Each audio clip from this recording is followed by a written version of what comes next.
Pessoal, uma questão fundamental quando nos deparamos com terrenos metamórficos, né, é as condições em que as rochas se formaram.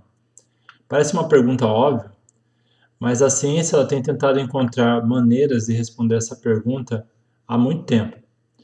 Técnicas mais antigas foram mais qualitativas do que quantitativas, como por exemplo o uso de minerais índices, mas foi com o surgimento da petrologia experimental, em que petrólogos tentaram modelar sistemas geológicos em temperaturas e pressões elevadas, que permitiu o uso da termodinâmica para estimar quantitativamente as condições de pressão e temperatura. Uma técnica poderosa nesse aspecto, é o cálculo da temperatura e pressão de equilíbrio, a partir da quantificação da distribuição dos elementos entre as fases. Vocês viram ao longo do curso que a composição de alguns minerais, que podemos chamar de soluções sólidas, mudam com as condições de pressão e temperatura por causa das reações de troca ou reações contínuas que ocorrem na rocha. Ao replicar algumas reações de laboratório, podemos relacionar a distribuição dos elementos entre as fases estudadas em laboratório com aquelas que ocorrem na natureza. Essa técnica ela é chamada de geotermobarometria e podem ser separados em dois ramos mais comuns, geotermometria e geobarometria. Nós podemos quantificar ou estimar a pressão e temperatura de uma rocha a partir do cálculo da constante de equilíbrio e estender, então, o campo de aplicação para além do campo composicional do experimento, através da obtenção de dados termodinâmicos a partir desses experimentos, e encontrando um modelo de solução sólida apropriado. Foi mais ou menos isso que vimos quando mostrei a figura de como a curva da reação albita gerando jadrita mais quartzo muda com a mudança nos valores da constante de equilíbrio, o K. Para entender como a distribuição de componentes entre as fases pode ser usada para estimar a pressão e temperatura de equilíbrio, vamos voltar à equação, a última equação que vimos na aula passada. Então, na aula passada, nós chegamos à seguinte equação. ΔG0, o ΔG no estado de referência é igual a menos RT logaritmo natural de K. Vamos reescrever essa equação de uma maneira um pouco diferente. Vamos escrever então ela logaritmo natural da constante de equilíbrio igual a variação da energia livre no estado de referência dividida por R vezes T. Dessa forma, essa equação expressa o logaritmo natural, logaritmo neperiano em função da temperatura e pressão. Pressão, porque lembrando que a variação da energia livre no estado de referência para reações envolvendo sólidos representa a variação da energia livre de reações envolvendo fases puras e em condições de temperatura e pressão de interesse. Como comentei na aula passada, a variação da energia livre no estado de referência pode ser determinada por cálculos da variação de energia de uma determinada reação em condições laboratoriais, como por exemplo 0,1 megapascal e 298 Kelvin, através de dados termodinâmicos tabulados. Podemos, a partir desses valores, ajustar as condições de pressão e temperatura mais altas. E aí, assumindo-se que a variação de volume, a variação de entropia e a variação de entalpia, elas ocorrem na reação, mas elas são constantes. Vocês lembram que ΔG é igual a ΔH menos T ΔS. Agora temos esse formato aqui. Então, se temos que ΔG é igual a ΔH menos T ΔS, ΔG0, o ΔG no estado de referência é igual a entalpia no estado de referência, menos temperatura vezes entropia no estado de referência. Também vimos que essa equação, ela derivou, ela foi obtida através de uma equação que era a seguinte. ΔG é igual a ΔG no estado de referência, mais variação de volume, derivada da pressão, mais R vezes T, Ln de fugacidade sobre pressão no estado de referência. Se a gente juntar tudo isso, nós podemos escrever essa equação da seguinte forma. ln de K menos ΔH estado de referência dividido por R vezes T mais ΔS no estado de referência dividido por R menos ΔV dividido por R vezes T multiplicado pela derivada da pressão. Então, nós estamos juntando tudo isso, nós substituímos nessa equação aqui o ΔG no estado de referência por esse termo aqui, ok? E adicionamos a variação de volume, né? Então, lembrando que essa equação aqui, quando vocês viram ela, foi o desenvolvimento que nós fizemos para gases, né? Então, considerando que é uma variação de volume, que essa variação de volume ela não é desprezível, mas ela é constante, então nós temos que adicionar aqui um termo de variação de volume a essa equação, em função da variação de pressão. Então, nós chegamos nesse formato. Aí, nesse formato, essa equação ela é a base, né, para cálculos de temperatura e pressão de equilíbrio para valores medidos da constante de distribuição, se a variação de entalpia, a variação de entropia e a variação de volume forem relativamente constantes. Talvez a melhor forma de vocês entenderem isso é mostrando exemplos dos termômetros e barômetros mais utilizados na literatura. Nós vamos ver então com mais detalhe como foi desenvolvido o termômetro de Ferri e Spear 1978, que foi desenvolvido com base em uma reação de troca de ferro e magnésio entre biotita e granada. E o desenvolvimento em detalhe, né, que nós vamos fazer aqui nessa aula, é mais ou menos a base para quase todos os termômetros e barômetros utilizados em geologia, tá? E também nós vamos ver um pouquinho mais, em um pouco mais de detalhe, o barômetro GASP de Koziol e Newton de 1988. Então, começando com o termômetro de Spear e Ferri em 1978, esse termômetro ele foi desenvolvido através de uma série de experimentos utilizando um autoclave. Então, os autores mantiveram a pressão constante em 0,207 gigapascal ou 207 megapascal e variaram a temperatura de 500 graus a 800 graus. Como foi feito? Então, os autores eles inseriram no autoclave sobre um certo valor de temperatura cristais de granada com composição almandina-piropo de 0,9 de almandina e 0,1 de piropo, né, em termos de fração molar, ou seja, o X do ferro igual a 0,9, a fração molar do ferro, né? E cristais de biotita com duas composições diferentes. Os autores sabiam que a granada é muito mais lenta que a biotita para se equilibrar em temperaturas metamórficas. Então, eles misturaram nas cápsulas do experimento uma proporção molar de granada e biotita de 98 para 2. Assim, a biotita ela teria que se modificar muito mais para acomodar a composição da granada e atingir o equilíbrio do que a granada, que tem então essa reação mais lenta. Eles usaram duas composições de biotita porque assim eles obteriam condições de equilíbrio que se aproximariam em duas direções diferentes, o que permitiu então certificar que o equilíbrio foi realmente alcançado, né? Então você tem duas composições de biotita e essas duas composições de biotita elas tendem a ir para um valor mais ou menos próximo quando o equilíbrio é atingido. Então, fixada a temperatura e a pressão no autoclave, os autores então inseriram as amostras, deixaram os minerais reagirem por um tempo, né, que variou de 13 a 56 dias, que é o tempo necessário para que o equilíbrio entre os minerais fosse alcançado, né, esse tempo aí estimado através já de experimentos anteriores, algo do tipo.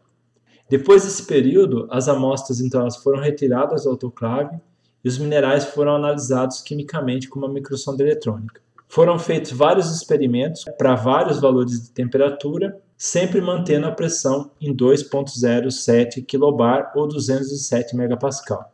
Então, vou colar agora uma tabela que mostra o resultado desses experimentos. Bom, então as primeiras 3 colunas são as condições experimentais dos resultados. Note que nos 2 primeiros experimentos, sobre temperatura de mais ou menos 800 graus, a granada com composição inicial de X de ferro igual a 0,9 foi combinada com uma biotita de 1 e uma biotita 0,5 de fração molar de ferro.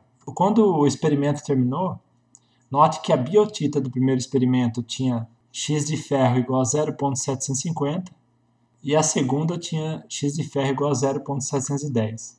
Bom, o que isso significa? Significa então que as duas biotitas se ajustaram em direção ao equilíbrio intermediário, considerando a composição da granada, né? E isso representa então um bom resultado experimental, chamado de experimento invertido.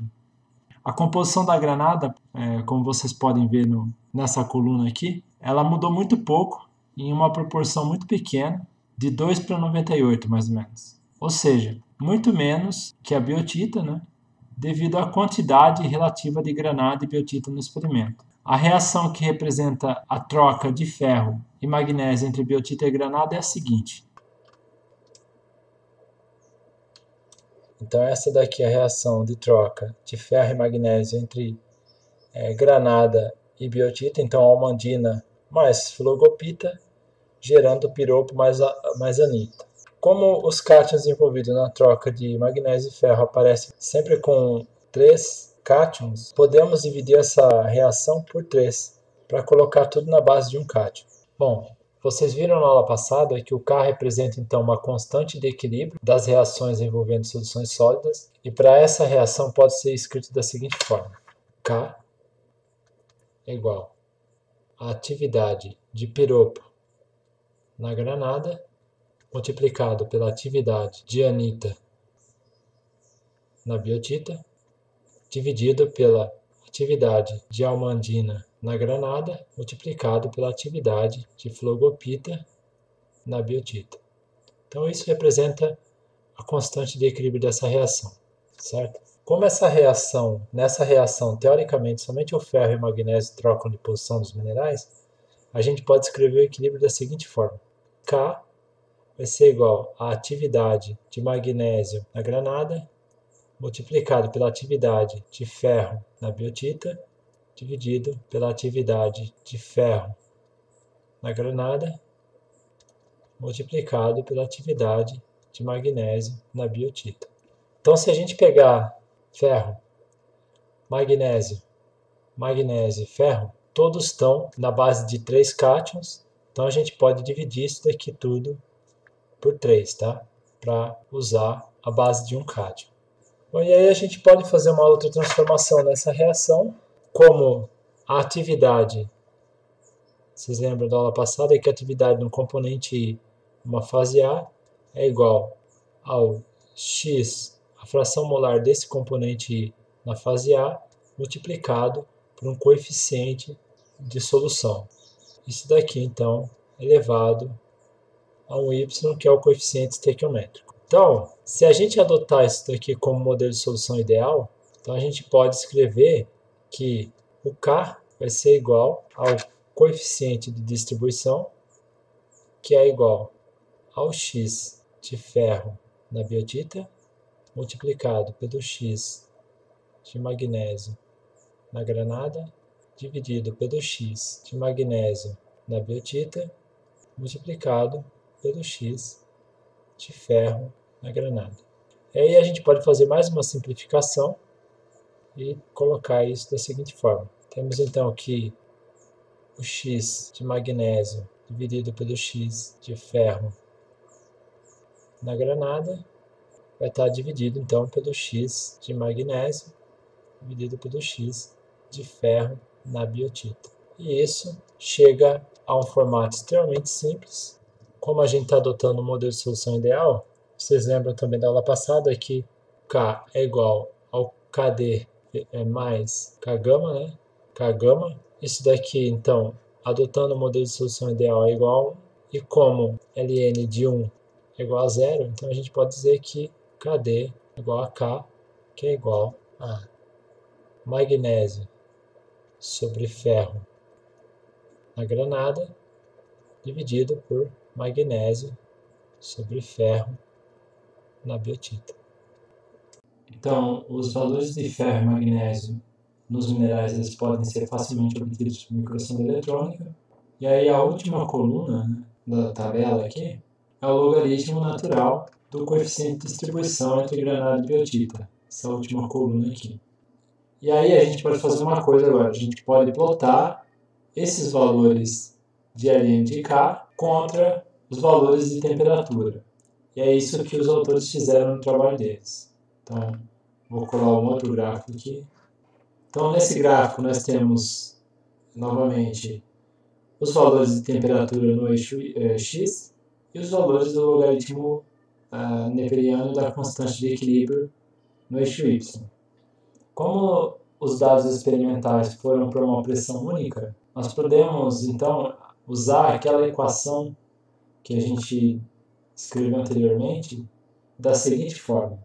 Então, vou escrever ela novamente aqui. Então, Ln de K, no caso aqui vai ser KD, né? É igual a ΔH, no estado de referência, sobre a constante universal dos gases, multiplicado por 1 sobre T, mais ΔS, no estado de referência, dividido por R. Então, Ln de K, Y, isso daqui a gente pode dizer que é um valor A, isso daqui X, isso daqui B. Então, nós temos aqui uma função, nessa equação, uma função linear do tipo y igual a x mais b. Então, não é à toa que no gráfico, né, no eixo x temos a temperatura aparecendo como 1 sobre t, e no eixo y temos o Ln de K, o logaritmo neperiano da constante de equilíbrio, ou constante de distribuição. Porque nesse formato, a reta que melhor se encaixa aos pontos obtidos experimentalmente será uma função expressa pela equação que eu acabei de escrever. Então, a função linear da reta no gráfico, ela foi obtida aqui, vocês podem ver através de uma regressão aqui. Y é igual a menos 2, 108, multiplicado por 1 sobre t, mais 0,7811. Note que essa equação, então, ela relaciona, se a gente substituir o y aqui pelo Ln de K, ela relaciona a temperatura a um valor mensurável de coeficiente de distribuição, e isso é, portanto, um termômetro. Ou seja, se a gente obter aqui o Ln de K, a gente consegue calcular a temperatura através dessa expressão matemática, que nesse formato é bem simples. Então, a gente consegue calcular o quê? A temperatura da reação de troca de ferro e magnésio entre biotita e granada. Entretanto, ainda não acabamos, né? O raciocínio, nós temos que lembrar que a forma como esse termômetro está escrito agora foi desenvolvida para uma pressão constante de 207 gigapascal, e apesar de ser relativamente sensível a mudanças de pressão, nós precisamos melhorar um pouquinho esse termômetro para incluir, então, uma componente de variação de pressão. Portanto, a matemática ela precisa ser desenvolvida um pouco mais agora, né, para uma função que mostra a dependência desse termômetro em pressões diferentes dessa do experimento. A primeira coisa que nós podemos fazer, com base nessa função obtida experimentalmente, é encontrar, então, os valores, as constantes de variação de entropia e de entalpia. Então, nós temos essa função aqui. Então, facilmente nós conseguimos agora encontrar o valor de ΔH e ΔS. E depois, então, a gente adiciona a variação de volume, que, como vocês lembram, é dependente da pressão. Como há pouco nós dividimos a reação por 3, a matemática desenvolvida representa apenas 1/3 da reação de troca entre biotita e granada. Então, agora nós precisamos multiplicar tudo por 3, lembrando, então, né, que estamos considerando que o volume ele também vai ser uma constante, tá? Não, ou seja, não tem variação do valor do ΔV ao longo da curva de reação. Se o volume é constante, a integral de P 0,1 é igual a ΔV dP, certo? Então, se a variação de volume é constante, então a gente pode escrever que ΔV vai estar multiplicando, então, pressão menos a pressão no estado de referência. Como o estado de referência é muito pequeno, a gente pode praticamente desprezar isso daqui. E aí a gente fica com ΔV multiplicado por P. Bom, pessoal, voltando a essa equação aqui, né, do início da aula, escrever ela novamente aqui. Então, nós temos que variação de energia livre a uma certa temperatura e pressão vai ser igual a variação de energia livre no estado de referência mais ΔV vezes P, ok? Mais RT ln de K. Esse é um dos formatos, né, uma das matemáticas que a gente desenvolveu na aula passada. Agora nós vamos substituir o ΔG0 por ΔH0 menos T ΔS. Como estamos falando de curva de equilíbrio, isso aqui é igual a zero, então ΔH no estado de referência menos T ΔS no estado de referência mais ΔV vezes pressão mais, né? Então, como a gente dividiu tudo por 3, agora nós vamos multiplicar tudo isso aqui por 3 vezes RT ln de K. E aí a gente chega num formato em que a gente pode escrever essa equação da seguinte forma. ln de KD vai ser igual a ΔH menos P ΔV dividido por 3R multiplicado por 1 sobre T mais ΔS dividido por 3R. Então, isso daqui vai ser igual a esse primeiro termo aqui do experimento, 2108. Isso daqui vai ser x. Isso daqui vai ser o segundo termo do experimento, 0.7811. E aí, então, a gente pode dizer que 3R multiplicado... Aqui, pessoal, faltou um sinal negativo, né? Vou voltar na equação aqui, ó, tá vendo o sinal negativo? Então, faltou colocar o sinal negativo. Multiplicado por menos 2108 é igual a menos ΔH menos P vezes ΔV. Okay, então, isso foi extraído dessa parte da equação. E a gente pode dizer, então, que o ΔH vai ser igual a 3 vezes a constante universal dos gases, que é 8.3144, multiplicado por 2108, menos a pressão do experimento, ela foi de 207 megapascal, certo? Então, a gente pode dizer aqui que é menos 207, multiplicado por ΔV. Tá? Esse ΔV, ele é um valor tabulado, um valor que foi obtido em outro experimento, de outros autores, né? E aí os autores que desenvolveram esse termômetro usaram esse valor. Então, esse valor aqui, ΔV, ele é de 2.494. Então, a gente tem, fazendo essa conta, a gente tem que o ΔH vai ser igual a 52.09 kJ por mol. Então, o que nós calculamos aqui? Nós calculamos o ΔH, essa constante aqui, ΔH, para essa reação com base em dados experimentais. E agora a gente pode calcular também o ΔS. Então, o ΔS é igual a ΔS dividido por 3R, né? Igual a 0.7811. E aí a gente tem então que o ΔS vai ser igual a 19.506 joules por Kelvin vezes mol. Aqui nós temos o ΔS. Bom, agora que nós temos o ΔH e o ΔS, obtidos com base em dados experimentais, o que nós podemos fazer então é voltar àquela equação, né? A essa equação aqui,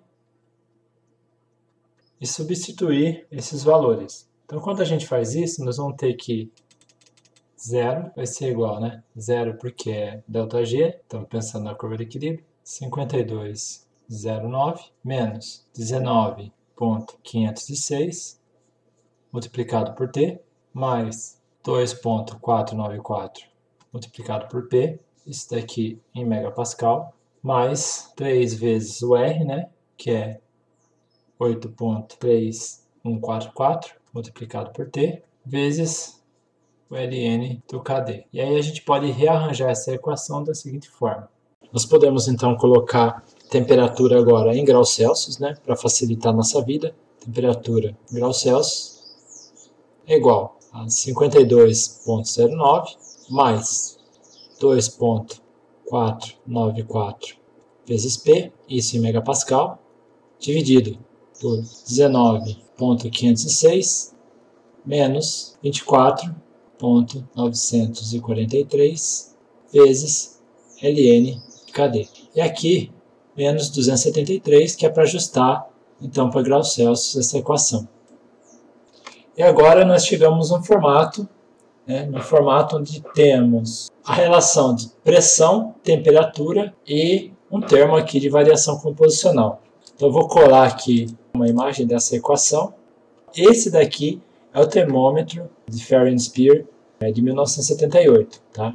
Então, vejam, eu tendo o valor de pressão aqui, estimado por algum outro método, e tendo o Ln de Kd, eu consigo então calcular a temperatura em que aquela associação com biotita e granada se formou.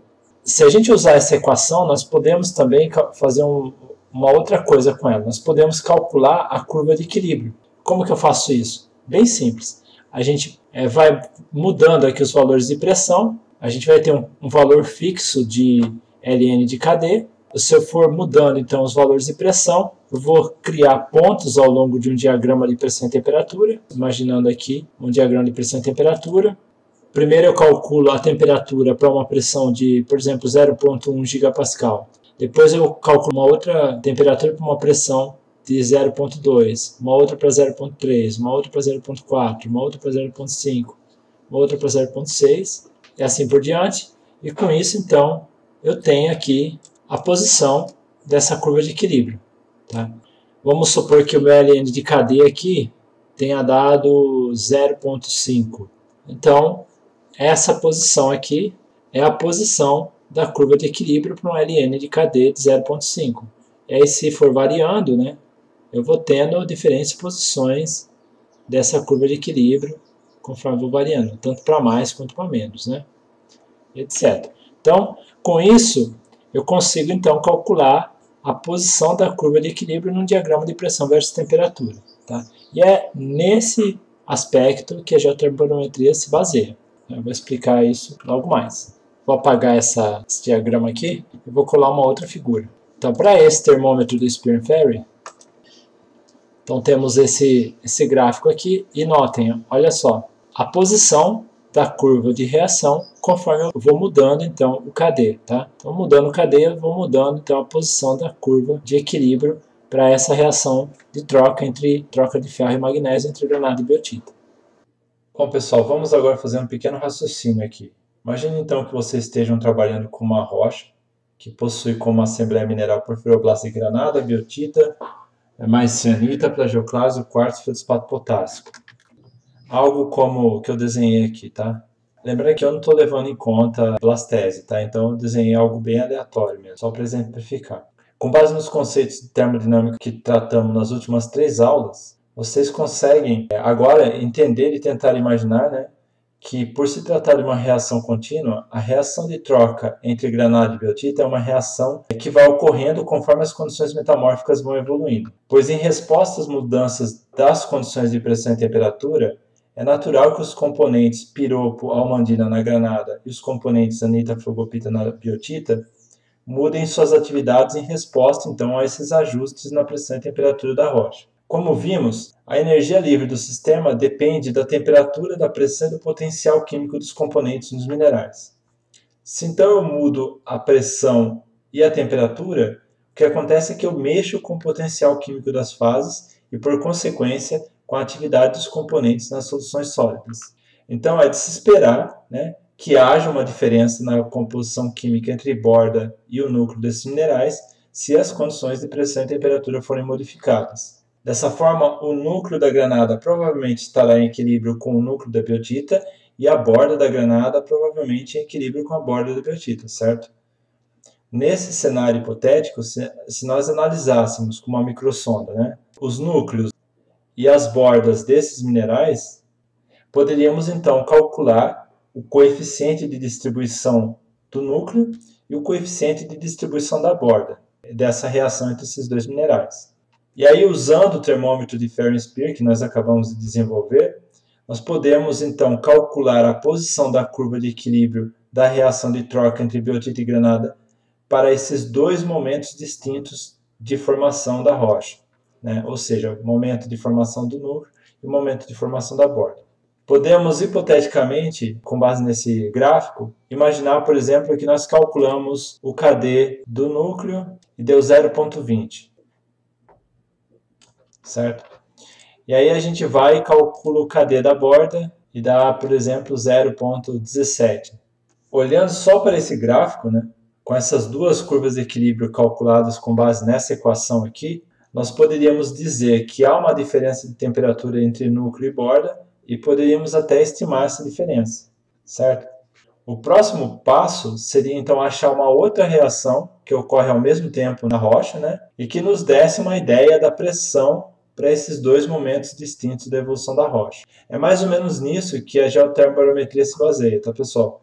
Esse raciocínio desenvolvido no cálculo do termômetro Farren-Spear é muito similar para a maioria dos termômetros e barômetros publicados na literatura, ou seja, através de dados experimentais de uma reação específica de um determinado tipo de rocha, calcula os parâmetros termodinâmicos por trás de determinadas reações, por exemplo, o ΔS, o ΔH, o ΔV, etc., né?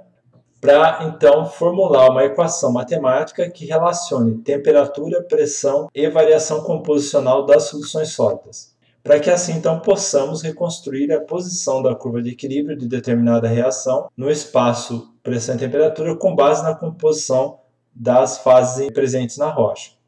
O outro problema que a petrologia experimental tenta solucionar é o modelo de solução sólida, ou seja, o comportamento da atividade dos componentes em diferentes pressões e temperaturas da rocha. Lembrando que até aqui nós assumimos um modelo de solução ideal entre atividade e composição dos minerais envolvidos, mas nem sempre isso vai ser dessa maneira.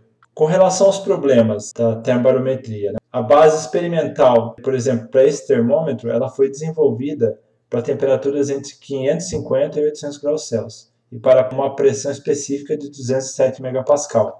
E aí a aplicação desse termômetro a pressões e temperaturas muito diferentes das condições envolvidas no experimento, elas envolvem um certo risco, tá? Envolvem erro. Outro ponto que deve ser observado é que o termômetro também foi desenvolvido para rochas sem cálcio, por exemplo. E como vocês sabem, peritos podem possuir uma pequena quantidade de cálcio, dependendo do ambiente em que o sedimento foi depositado, etc. E boa parte desse cálcio, ele geralmente vai parar na granada, mudando a atividade dos componentes almandina e piropo, o que irá gerar valores de coeficiente de distribuição diferentes, né, anômalos em relação a uma granada que contenha os componentes almandina e piropo puros. E isso automaticamente implicará em erros nos valores obtidos, se a gente não considerar o cálcio nessa história. Portanto, todo geotermômetro ou geobarômetro envolve uma certa dose de cuidado. No caso do termômetro em questão, há trabalhos que tratam da influência do cálcio, dos valores de equilíbrio, né? E há também novas calibrações desenvolvidas por outros autores para um intervalo de condições maior e considerando aí a influência de outros elementos. Enfim, há um número grande de opções e elas devem ser avaliadas com muito cuidado antes de mergulhar nos resultados e nos cálculos, tá? Vocês devem avaliar se o termômetro ou barômetro que vocês estão utilizando, eles foram criados para as condições das rochas que vocês estão trabalhando. Geralmente, nos trabalhos de geotermobarometria, os autores falam, olha, esse termômetro aqui não deve ser utilizado a temperaturas acima de X, né? Ou abaixo de tal temperatura, etc. Na página 631 do livro do Winter, vocês vão encontrar uma tabela com diversos geotermobarômetros e suas referências. E vale a pena dar uma olhada para vocês terem uma ideia da diversidade de opção que existe, tá? Um último ponto importante a se notar a respeito do termômetro de Farren-Spear é que as curvas de equilíbrio são inclinadas, quase subverticais. É natural que seja dessa forma, já que ferro e magnésio possuem um raio atômico muito parecido, e isso significa que reações de troca envolvendo esses dois cátions irão mudar muito pouco o volume entre reagente e produto da reação. Como a inclinação da curva de reação é controlada pela variação de entropia dividida pela variação de volume, uma variação muito pequena do volume fará com que a curva de reação ela seja mais verticalizada. Por isso, reações de troca elas geralmente serão bons termômetros, enquanto que as reações de transferência, que envolvem formação de novos minerais, envolvem grandes variações do volume, faz com que as curvas de equilíbrio tendam a ficar mais horizontalizadas, porque aí você aumenta o valor de ΔV. E com isso, elas se caracterizam por serem bons barômetros, tá? Então, reações de troca geralmente são bons termômetros, reações de transferência geralmente são bons barômetros. E por falar em barômetro, agora nós vamos ver um dos mais famosos barômetros da literatura, o GASP. O GASP ele é baseado em uma reação de transferência comum em metaperitos de alto grau e foi desenvolvido por Koziol e Newton em 1988. Então essa reação, vou colar ela aqui para vocês. Então o GASP ele é baseado nessa reação, né, de anortita reagindo para formar granada mais cianita mais quartzo. Então voltando àquela nossa equação elementar, vou dar um zoom aqui. Então ΔG0 é igual a menos R vezes T ln de K. Como é que a gente escreveria o K dessa reação aqui, né? Então, seria K aqui seria igual a atividade de SO2 no quartzo multiplicado pela atividade de Al2SO5 na cianita. Aqui temos um coeficiente estequiométrico, então elevado a 2, multiplicado pela atividade de grossulária na granada, dividido pela atividade de anortita no plagioclasto. Isso daqui elevado a 3 por causa do coeficiente estequiométrico. Aluminosilicatos e quartzo são fases essencialmente puras na natureza, portanto a atividade desses componentes é igual a 1, tá? Que facilita a nossa vida. Com isso, as únicas soluções sólidas presentes na rocha serão granada e plagioclásio, e consequentemente serão os únicos minerais que precisarão ser analisados na microsonda eletrônica para o cálculo da curva de equilíbrio dessa reação. Essa figura ela mostra então a posição da curva de equilíbrio baseada nos experimentos de Koziol e Newton. Assim como no termômetro de Ferenczi-Speer, os autores obtiveram, através dos dados experimentais, uma função linear a partir das regressões dos pontos obtidos experimentalmente, e a equação que melhor se encaixa aos pontos, né, obtida experimentalmente é P é igual a 2,28 multiplicado por T em graus Celsius, tá? Menos 109,3 em Kelvin. P, isso daqui em megapascal, tá pessoal? É igual a 2,28 vezes T em Kelvin menos 731,7. Então essa equação aqui foi obtida a partir desse experimento de Koziol e Newton, representa então os dados experimentais. Se fizermos o mesmo que fizemos anteriormente, né, e considerarmos aí o ΔS, o ΔV e o ΔH como constantes para a reação, podemos então voltar à equação anterior. Vou dar um zoom novamente. ΔG, pressão, temperatura, vai ser igual a ΔH, o estado de referência, menos T, ΔS, o estado de referência, mais P, ΔV, mais RT, ln de K. E aí nós podemos então extrair os valores de ΔS e ΔH a partir da equação, a partir dos dados experimentais, fazendo uma correlação com a equação linear obtida, e chegamos a uma função onde ΔG, que é igual a zero, é igual a menos 48,357 mais 150,66 vezes T em Kelvin menos 66,08 P mais RT ln de K. Bom, se um modelo de solução ideal for adotado, como a atividade do quartzo da cianita é igual a 1, o K poderá ser facilmente obtido através do cálculo da fração molar da grossulária na granada, dividida pela fração molar da anortita no plagioclasto. Com isso chegamos novamente então a um formato onde é possível calcular a pressão para qualquer valor de temperatura, o que significa que nós podemos calcular a posição da curva de equilíbrio com base na composição da anortita e da granada. Então essa figura aqui, ela mostra a variação da posição da curva de equilíbrio para essa reação, né, com a variação do coeficiente de equilíbrio para o termômetro GASP. Notem como as curvas de equilíbrio elas tendem a ser mais horizontalizadas, né? Isso porque, como se trata de uma reação de transferência que envolve mudança de fases, então a gente tem uma maior variação de volume, e como eu expliquei anteriormente, isso faz com que as curvas tendam a ser mais horizontalizadas, por isso essa reação aqui é considerada então um barômetro, ok? Agora que nós vimos toda a matemática por trás do desenvolvimento da geotermobarometria, vamos ver então como que a gente aplica essa ferramenta. Uma maneira de estimar a temperatura e pressão de uma rocha é selecionar, então, duas ou mais reações que ocorrem na rocha, que foram calibradas como termômetro ou barômetro. E, em teoria, se duas ou mais reações ocorrem simultaneamente em uma rocha, quando se calcula a posição de duas ou mais curvas de equilíbrio, o ponto onde essas duas curvas se interceptam fornecerá então o valor de pressão e temperatura de formação da rocha. E aí nós podemos usar não apenas duas, mas várias curvas de equilíbrio que estejam ocorrendo simultaneamente na rocha. E para várias calibrações. Obviamente, diferentes calibrações e diferentes curvas de equilíbrio irão dar um amplo range de pressão e temperatura, um amplo intervalo de pressão e temperatura.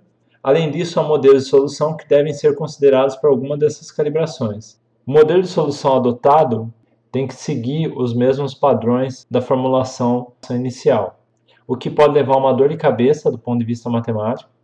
Além do mais, há uma infinidade de geotermômetros e geobarômetros de calibrações, etc., que podem ser usados, o que faz com que tivéssemos que ter um bom conhecimento da bibliografia a respeito, e que não é o caso para a maioria das pessoas.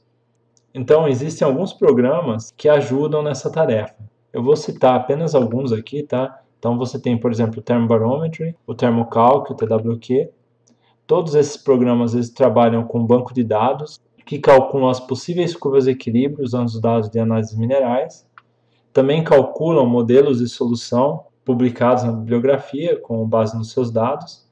Então, você basicamente tem que colocar somente os dados de análise química e o programa faz toda essa parte de cálculo do modelo de solução e cálculo das curvas de equilíbrio, tá? Eu não vou entrar em detalhes sobre cada um desses programas, mas eu recomendo então uma leitura da página 621 a 623 do livro do Winter para informações um pouco mais detalhadas sobre esses programas. Essa tabela ela mostra então análise de microsonda eletrônica de granada, biotita, muscovita e plagioclase em uma rocha. Então notem que na parte de baixo temos o cálculo da forma estrutural dos minerais analisados. Usando os dados da tabela, dois autores, Peer e Com, 1999, eles plotaram as curvas de equilíbrio calculada para diferentes calibrações do barômetro GASP e do termômetro de troca de ferro-magnésio entre biotita e granada, usando o programa Thermobarometry. Cada curva dessa que vocês estão vendo no diagrama, representa então diferentes calibrações de diferentes autores, e a área em azul marcaria então o intervalo de pressão e temperatura para a rocha de estudo, com base nos resultados obtidos em microsonda eletrônica e com base então no cálculo da curva de equilíbrio para cada uma dessas calibrações. Alguns programas fazem esse cálculo das curvas de equilíbrio automaticamente e fornecem então o valor de pressão e temperatura da rocha. Esse é o exemplo de dois programas, o Thermocalc e o TWQ. Nesses programas, o petrólogo lança as composições químicas dos minerais, o programa faz todos os cálculos, incluindo o modelo de solução, etc., e usando um banco de dados de geotermômetros e geobarômetros publicados na literatura, eles calculam então as curvas de equilíbrio. Estudos mais modernos combinam geotermobarometria, que seria então esse cálculo da posição das curvas de equilíbrio, com o uso de pseudo-seções. Então, as pseudo-seções podem ser construídas por alguns programas, incluindo o Thermocalc, e aí combinando o campo de estabilidade da associação mineral, com a geotermobarometria convencional, então os autores conseguem fornecer um valor de temperatura e pressão muito mais acurado, Voltando àquele exemplo da rocha com granada, biotita, muscovita, plagioclase, cianita e quartzo, que eu usei ao longo da aula, imaginem agora que de posse de uma lâmina dessa rocha você chegasse à conclusão de que há uma variação composicional do núcleo para a borda dos minerais, como ilustrado aqui na figura. Como o núcleo do plagioclásio estará em equilíbrio com o núcleo da granada, o interior da granada com o interior do plagioclásio e a borda da granada com a borda do plagioclásio, seria possível então calcular a curva de equilíbrio da reação do GASP para o núcleo, o interior e a borda desses minerais. O mesmo, teoricamente, poderia ser feito com a biotita e a granada, se a biotita ocorrer como porfiroblasto na rocha e apresentar uma variação composicional. Com isso, os pontos de intersecção entre o geotermômetro de troca de ferro e magnésio com o geobarômetro GASP irão fornecer diferentes valores de pressão e temperatura que representarão o equilíbrio nesses três momentos distintos de evolução da rocha. Na figura nós vemos que, nesse exemplo, o núcleo estará a uma pressão maior, que é gradativamente reduzida para a borda do mineral. Ao mesmo tempo, a temperatura muda apenas um pouco, o que indica que o núcleo da granada deve representar então o pico metamórfico da rocha e as variações composicionais para a borda do mineral representam o reequilíbrio durante uma descompressão isotérmica. Se conseguirmos agora correlacionar essas variações composicionais com dados de isótopos radiogênicos de minerais como o zircão, poderíamos então datar a rocha, datar esses momentos distintos, e poderíamos então construir uma trajetória metamórfica de pressão, temperatura e tempo da rocha. Nesse caso específico, nós estaríamos vendo então uma trajetória horária aberta, que é a trajetória típica de cinturões colisionais, como vocês viram na aula de mudanças de pressão e temperatura na crosta. Bom, pessoal, por fim, alguns cuidados precisam ser tomados ao usar geotermobarometria.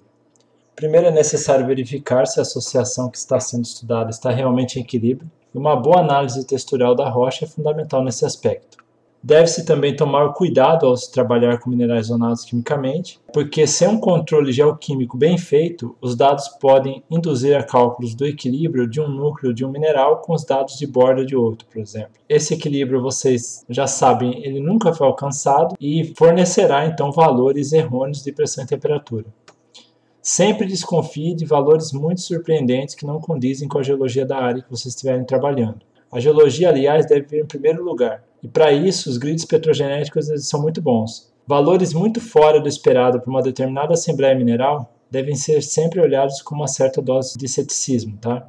Outro cuidado que se deve ter é sempre ler a literatura, analisar se aquele termômetro ou barômetro foi bem calibrado, né? Ou seja, se ele foi calibrado com base em bons dados experimentais, de experimentos reversos, e que leve em conta um modelo de solução apropriado. Por fim, nunca utilize um geotermobarômetro para condições muito fora daquelas às quais eles foram calibrados.